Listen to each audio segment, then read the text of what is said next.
Le vieillissement. Le vieillissement, c'est le thème qui est à l'origine du livre.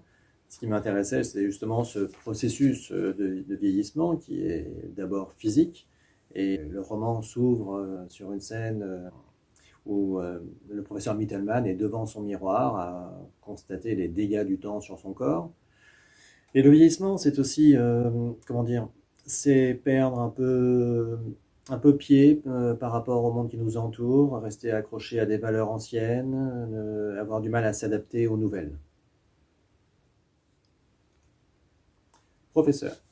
Comme le titre du roman l'indique, donc Mittelman est professeur. Il est professeur de philosophie.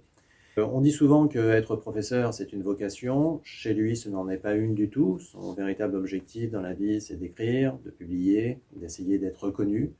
Mais malgré tout, il va se prendre au jeu et on va voir le monde de l'éducation nationale en banlieue, de l'intérieur. Cours. Alors, ce n'est pas le premier roman à parler d'éducation nationale, mais quelque chose que j'avais remarqué et qui me paraissait étrange, c'est que tous les romans qui ont pour personnage principal un professeur, dans ces romans, il n'y a jamais de séance de cours.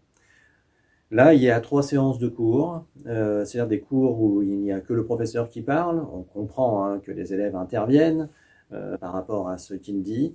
Et ces séances de cours permettent de dire certaines choses qui, bien sûr, concernent l'état d'esprit de Mittelman, son évolution, mais aussi son évolution en tant que professeur, en tant que personne, mais aussi l'évolution du niveau, des comportements au fil des ans.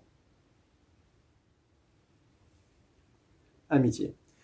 Au début du roman, le professeur Mittelman va faire une rencontre décisive dans sa vie, puisque lors d'une lecture à la librairie La Une, une soirée consacrée à Philippe Solers, il va faire la rencontre d'un drôle de gars qui est écrivain et qui s'appelle Marc, et qui plus tard va devenir son éditeur. C'est une relation, ils vont rester amis pendant plus de 30 ans, et leurs conversations vont permettre de parler du monde littéraire et du monde de l'édition. Alors, vous l'aurez compris, le professeur Mittelman, c'est un peu le réac malgré lui.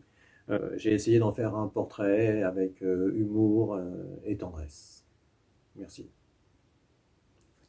Et votez pour moi.